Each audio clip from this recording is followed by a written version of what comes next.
Hi everyone, this is Kaisa Shahzad, your English language teacher, and you are watching me on ULearning. You sent me your assignments, those were great.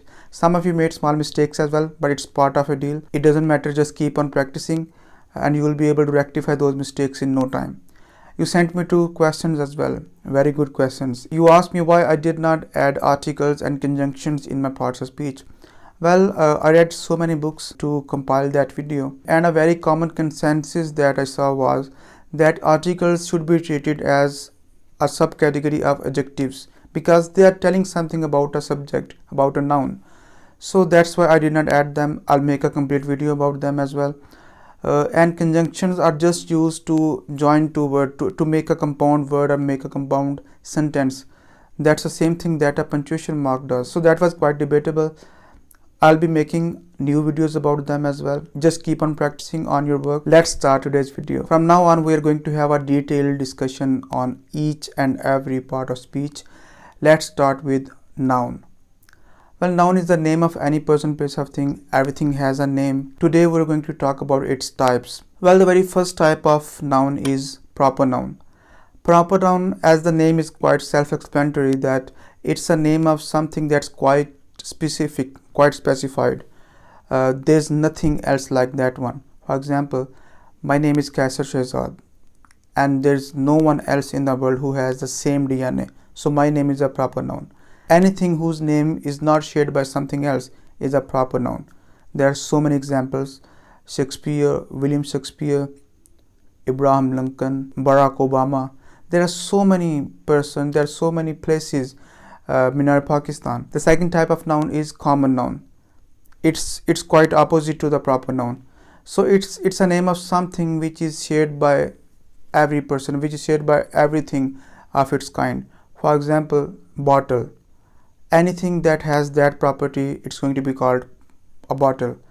Mobile phone, whiteboard. So there is nothing special about it. Sometimes when a proper noun is going to be used as a common noun in a common situation. For example, if someone does really good job in my classroom, I would say, well, he's the Shakespeare of the classroom.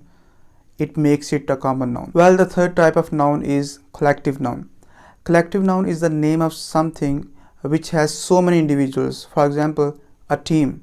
A cricket team has 11 players, and we can use just one word to describe them all. A team. Audience. There are so many people over there, but I can use just one word to address to all of you.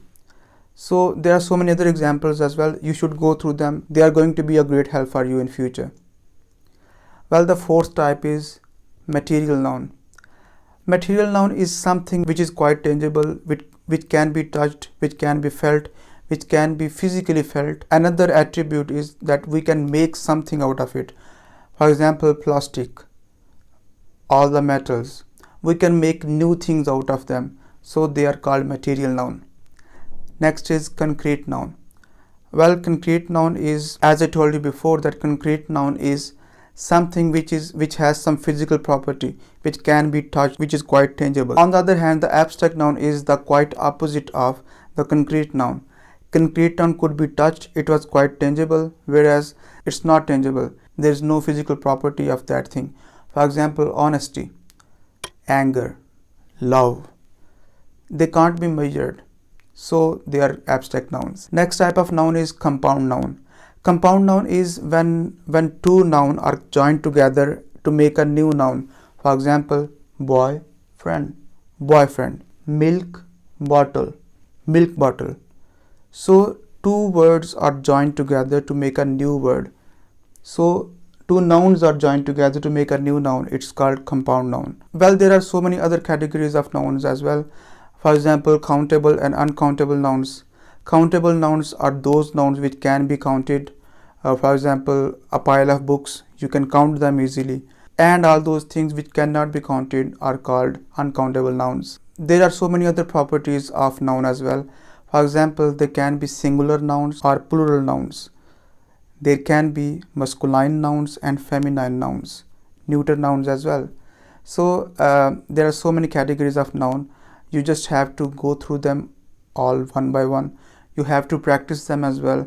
You have to send me your assignments as well. Write down one sentence for each of the type, and you have to write down 5 examples for every noun as well. So let's just go for it. Keep on practicing. Goodbye.